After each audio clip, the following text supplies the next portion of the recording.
Alors là, ce que j'ai dans ma main, c'est du gel d'aloe vera, hein, parce que c'est quelque chose, enfin moi j'utilise beaucoup le gel d'aloe vera.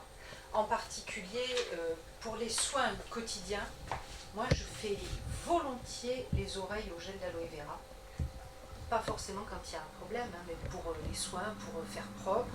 En plus en ce moment il fait très chaud, on a des petites inflammations, des choses comme ça. Donc je l'applique au doigt, là elle n'a pas besoin, elle a les oreilles toutes propres. Et ensuite je nettoie avec ma petite compresse. Et l'aloe vera, c'est très agréable parce que ça donne une sensation de fraîcheur. Ce gel d'aloe vera, on peut l'utiliser dans la bouche, hein, c'est un gel buvable donc ça risque rien. Exemple, j'ai une petite irritation au niveau de mes gencives. Alors, je le fais avec un autre doigt pour ne pas salir mes doigts et que hygiéniquement ce soit parfait. Et j'applique. Et en plus, ça a très bon goût. Donc on apprécie et ce n'est pas désagréable. Le gel d'aloe vera, moi je l'utilise bien aussi sur les petits bobos. Entendons-nous, hein, pas sur une grosse blessure ou s'il faut on mettra antibiotiques quitte à recoudre une blessure, mais sur les petits bobos ça peut être intéressant et en particulier les coussinets. Parce que personnellement, je pense que les coussinets, il faut bien les hydrater. Pas forcément avant de faire un effort pour ne pas qu'ils se blessent, pour pas qu'ils soient trop mous, trop souples, mais au retour en rentrant à la maison, hein, c'est un épagnol breton, elle a souvent besoin qu'on lui réhydrate ses papates après un effort, elle court beaucoup. Donc j'ai tendance à l'appliquer comme ça. Je l'applique aussi sur un tout petit bobo, sur une irritation, et surtout s'il y a eu un coup de chaud à un moment. Exemple, un petit coup de soleil sur le bout du nez, puisque souvent les petits chiens prennent un petit coup de soleil sur le bout du nez, ça permet de bien cicatriser et bien aider. En quoi ça aide les solutions naturelles? Eh ben, on peut faire tous les soins naturels des yeux.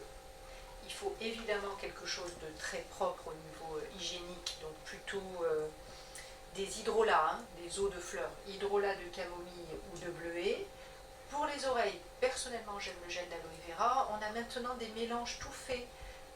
Il y a quelques laboratoires qui se sont penchés sur la question avec des huiles essentielles, mais très très diluées, vraiment qui sont faites pour bien nettoyer sans pour autant qu'il y ait d'inflammation et d'irritation. Donc ça c'est bien agréable aussi. Et puis je vous dis, rien que le gel d'aloe vera, on fait pas mal de choses avec. Il y a un soin tout bête, hein, pas besoin forcément de plantes, mais pour nettoyer un petit quelque chose du sérum physiologique, tout simplement. C'est vraiment au bon pH, ça permet de nettoyer et ça n'est jamais irritant. Je privilégie des produits qui passent par le crible de la surveillance française. Voilà, c'est important pour moi. De plus en plus de vétérinaires font de la phytothérapie au quotidien. Donc je pense que c'est bien d'en parler avec son vétérinaire. Tout le monde n'y est pas forcément ouvert, mais il y en a vraiment beaucoup. Et enfin, nous, en tant que vétérinaires, on a de plus en plus de possibilités de trouver nos solutions, de les acheter. Et ça, c'est bien, parce que l'offre est en train de s'élargir. Ça permet d'avoir quand même une grande sécurité en surveillant les produits, en sachant d'où ils viennent, en ayant une traçabilité. Moi j'ai longtemps travaillé qu'avec des producteurs parce qu'il n'y avait que ça en France et je continue à les remercier parce qu'ils ont fait beaucoup pour ma pratique. Mais c'est vrai que maintenant il y a des solutions que l'on trouve chez Veto. Je suis très pharmacie aussi, moi, parce que je trouve que le pharmacien, il y a beaucoup de pharmaciens qui sont passionnés par les plantes, par les solutions naturelles. Et là encore, ils vont chercher des solutions au plus près de ce qu'on trouve. Alors des producteurs, des labos qui se mettent en cadre pour nous trouver des solutions de qualité. Et c'est vrai que moi je fais quand même toujours un petit peu attention à Internet, mais bon, des fois on ne peut pas faire autrement.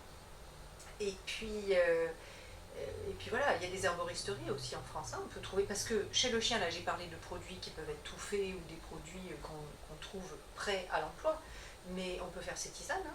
On peut tout à fait faire ses solutions sur un certain nombre de choses sans difficulté, c'est juste un petit peu de travail.